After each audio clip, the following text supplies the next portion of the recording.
नमस्कार दोस्तों, स्वागत है आपका मेरे यूट्यूब चैनल पे, इंस्टाग्राम चैनल पे, फेसबुक पे।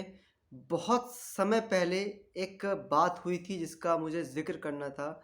सीने में एक आग थी, वो आग बहुत ही ज़्यादा लगी हुई थी, बहुत ज़्यादा आग लगी हुई थी, मतलब बहुत बुरा लगा था मेरे को। क्यों? क्योंकि हम किसी को अपना भाई मित्र मान लेते हैं सिर्फ़ इसी आधार पर क्योंकि उस व्यक्ति विशेष का स्वभाव हमसे काफ़ी मिलता-जुलता है।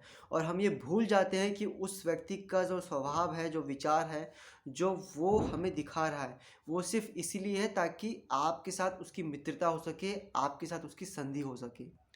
और कहीं न कहीं हम इसमें चूक जाते हैं क्योंकि हम उसी को पसंद करते हैं जैसा हम खुद होते हैं, जैसे हमारे विचार होते हैं।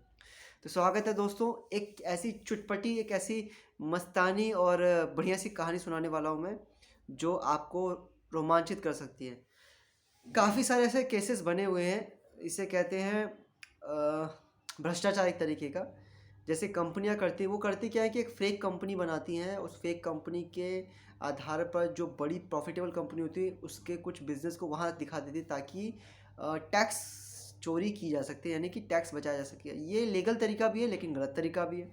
वैसे ही आजकल क्या हो रहा है, कुछ एनजीओ वाले क्या करते हैं, एनजीओ वाले मतलब वो लोग जो दिखाते हैं कि हम समाज सेवा कर रहे हैं। अब ऐसा नहीं है कि मेरे इस कहने से सारे समाज सेवी लोग ऐसे होते हैं, बिल्कुल नहीं। लेकिन कुछ लोग ऐसे होते हैं जो समाज सेवा के नाम पर बहुत ही इमोशनली, बहुत ही प्यार से, बहुत ही मज़ेदार तरीके से आपका पत्ता साफ करते हैं। आपको पहले चने की झाड़ पे चढ़ाते हैं, आपको अच्छे से बटर लगाते हैं, क्रीम लगाते हैं और फिर तंदूरी चिकन की तरह आपको जो सेक करके खा जाते हैं। मतलब आपसे पैसे निकलवा लेते हैं या फिर कोई ना कोई स्वार्थ सिद्धि करवा ही लेते हैं। जब ये चीज़ पूरी हो जाती है तो जिनके आधार पर पैसे मांगे गए, वो बच्चे सिर्फ कुछ समय विशेष के लिए उस तरह की योजनाओं में सम्मिलित किए जाते हैं। यानी कि मान लीजिए किसी ने कहा कि हमें इन बच्चों का हेल्थ चेकअप कराना है, तो हेल्थ चेकअप का ड्यूरेशन मान लो 50 डेज था, तो मात्र 20 दिन के हेल्थ चेकअप भी, बाकी 30 दिन गायब। या पढ़ाने की बात करें 1 साल के लिए, तो 20 दिन पढ़ाया, बाकी दिन गायब। अब उस 20 दिन की फ़ोटो बराबर डल रही है। उस दिन 20 दिन की फ़ोटो में इतने कैप्चर्स हुए, फ़ोटो के उतने वीडियोस क्लिप बने कि उसको दिखा कर के फंड रेजिंग की जा रही है। अब भाई साहब समझ में ही नहीं आ रहा है ये हो क्या रहा है।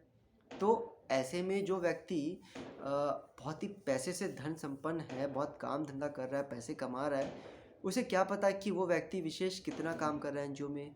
कोई ऐसी डिपार्टमेंट तो है नहीं जो उस चीज़ के ऊपर बता सके कि हाँ ये व्यक्ति वाकई में काम करता है, समाज सेवा करता है। तो मात्र फोटो और वीडियो के आधार पर यह मान लिया जाता है कि वो व्यक्ति, वो एनजीओ काफ़ी अच्छा काम कर रहा है। और करुणावश, भावनावश, इमोशनल ब्लैकमेल होकर के वो व्यक्ति उनको पैसे दे देते हैं और फाइनली उनको चूना लगा दिया जाता है। चूना इसलिए कह रहा हूँ मैं क्योंकि काफ़ी सारे लोगों ने ऐसा छल किया है। गवर्नमेंट ने काफ़ी रिपोर्ट जारी करी जिसमें फेक एनजीओज़ को काफ़ी सस्पेंड और बैन किया गया है।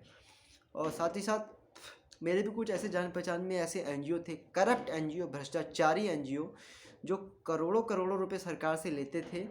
करोड़ों करोड़ों रुपए लोग शिक्षा के नाम पर, बीमारी, स्वास्थ्य के नाम पर, लेकिन उसका 5% काम भी नहीं करते थे।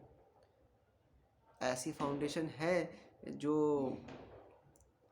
बहुत नीच तरह के काम कर चुके हैं। तो मैं इसलिए ये बात बताना चाह रहा हूँ कि कभी भी अपना अनमोल पैसा, आपका ईमानदारी से प्राप्त किया गया धन जो है, उसको जो है ऐसे लोगों को ना दें जिसका पता ही नहीं आपको कि वो पैसा इस्तेमाल होने कैसे वाला है।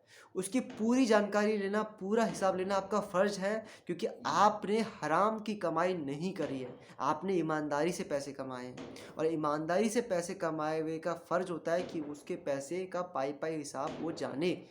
और आज क्या हो रहा है कि हम करुणावश, लोभवश, मोहवश, नाम प्रशंसा के लिए कि देखो जी कितने दानी हैं, कितने परोपकारी, इन्होंने समाज का भला करा, इन्होंने ये करा। मेरा ख्याल है, मेरा मानना है कि अगर आप ईमानदारी से जॉब कर रहे हैं, बिज़नेस कर रहे हैं या कोई भी ऐसा काम कर रहे हैं, उसका कुछ आंशिक रूप जो है उन लोगों को दिया जाए जिनका पूर्ण जीवन इस तरह के कार्यों में समर्पित है। ना कि वो जो पार्ट टाइम इस चीज़ों को लेकर के चल रहे हैं या फिर जिन्होंने ढोंग रचा रखा है। ऐसा है कि संभव कि पार्ट टाइम वालों भी अच्छा काम कर सकते हैं, लेकिन आपको एक पूरी वेरिफिकेशन, एक स्टेटस और सिंबल होना चाहिए, एक एक मापदंड होना चाहिए जिससे हम ये पता लगा सके कि कौन सा व्यक्ति, कौन सा संगठन, कौन सा एनजीओ, कौन सा ग्रुप वास्तव में काम कर रहा है या फिर सिर्फ दिखाने के लिए काम कर रहा है।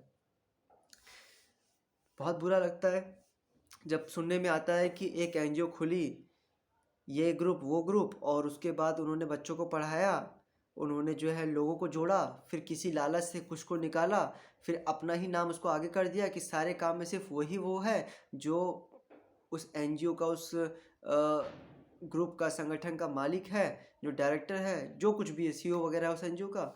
सो ये बहुत ही गलत चीज़ है। इससे आपके आसपास के लोगों का मनोबल गिरता है, लोगों को बहुत बुरा लगता है, क्योंकि वो व्यक्ति नाम के लिए काम नहीं करना चाह रहा। वो व्यक्ति बस ये चाहता है कि उसके अंदर जो भूख है, जो सेटिस्फैक्शन है, जो एक एक भावना है कि मेरे माध्यम से कुछ समाज का कुछ अच्छा हो, बस वो हो जाए। लेकिन बुरा तब लगता है जब आप केवल अपने बारे में ही गाथा गाते हैं कि आप ही समाज के सबसे बड़े सेवी हैं, समाज सेवी करने में आप ही सबसे बड़े एक्सपर्ट हैं। तब यहाँ पे चीज़ें खराब हो जाती हैं। तब लोगों का मनोबल टूटता है, तब उनको जो है ये लगता है कि काम तो उन्होंने भी किया, आपने उनका नाम नहीं लिया। तो ये चीज़ें खराब करती हैं। चाहे ये कोई एनजीओ हो, चाहे ये कोई क्रिकेट का मैदान हो, खेल जगत हो या कंपनी हो, अगर कोई भी व्यक्ति योगदान दे रहा है, चाहे वो क्रिकेट का खिलाड़ी हो, हॉकी का हो, फुटबॉल का हो, बिजनेस का हो, जॉब का हो, कलीग हो, एम्प्लॉय हो या एनजीओ का हो, आप उसका मनोबल बढ़ाइए, उसको आप अपने साथ लीजिए, उसको आप अप्रिशिएट करिए।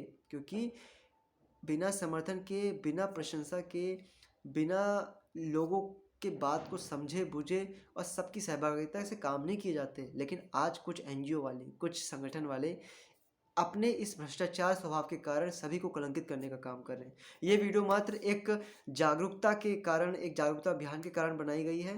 इस वीडियो का आशय किसी भी व्यक्ति विशेष या किसी को भी ठेस पहुंचाना नहीं है। ये मात्र आपको जागरूक करने के लिए है कि आप किसी भी एनजीओ संगठन समूह से जुड़े तो उसकी पूरी वेरिफिकेशन लें और उसके कार्य को अच्छे से समझें। जय श्री राम, वंदे मातरम, भारत माता की जय।